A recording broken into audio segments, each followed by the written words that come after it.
course of my career, I've met many people who are struggling in different areas of their life, whether it be in a relationship, issues with parenting, or a personal issue such as depression or low self-esteem.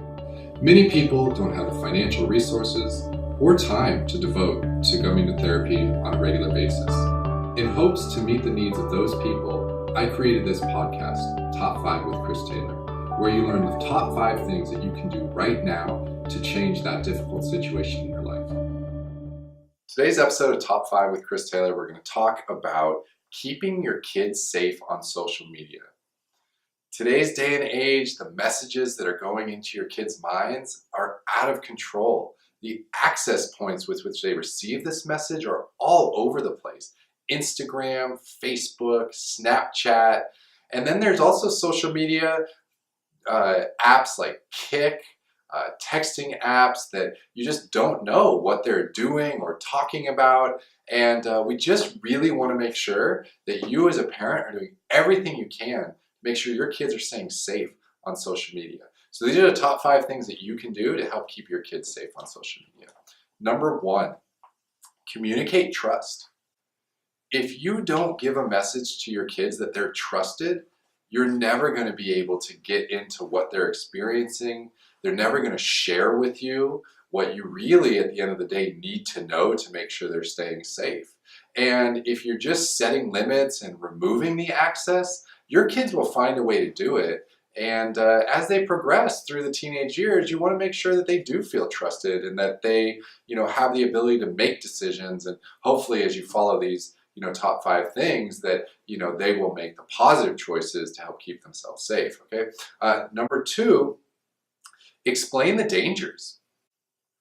Let's face it, kids don't think clearly about the consequences. A lot of times they just focus on the here and now. So to sit down with them and maybe watch some videos or help them understand that, the world is not a safe place and there's predators out there and there's people that will take images and put it on social media. There's cyberbullying. There's all these things that can be really damaging and hurtful, in their young lives. So explain the dangers, be direct and upfront with them so that they start to know what they're up against.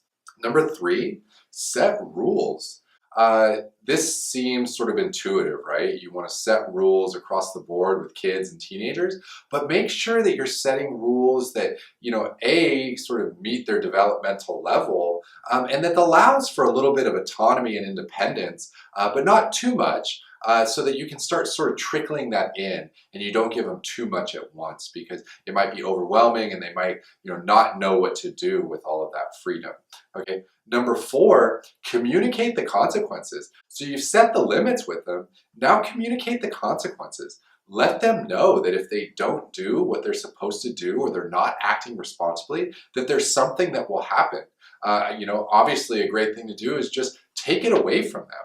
But don't just take it away from them. Sit with them and explain, what the consequence is. Now, if it's a teenager, and social media should be really limited to teenagers, and I would even say older teenagers, but partner with them. Ask them what consequences you think they should have so that there's more buy-in and that they'll be more upfront and honest when they haven't met those expectations, and there's a predetermined consequence that they have been a part of.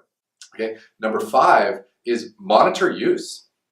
We give kids access to computers. A lot of kids now have smartphones. We have all these apps where they have all this access, but we just don't know what's going on. And we're a society that is so individualized and respects, privacy so much. But I would say at a point, privacy can sort of fade into secrecy.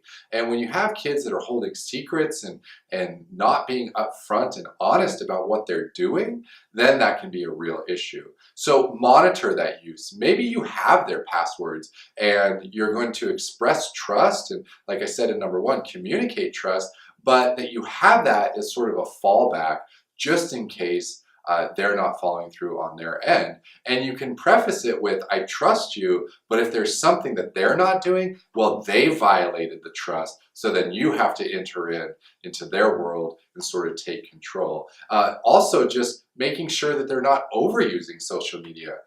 maybe turning off phones at night, turning in phones at night, making sure that you have a computer that's in a public place that you can just see what they're doing regularly so that they're not engaging in any unsafe behaviors, okay? So those are 5 basic things that you can do right now to help keep your kids safe on social media.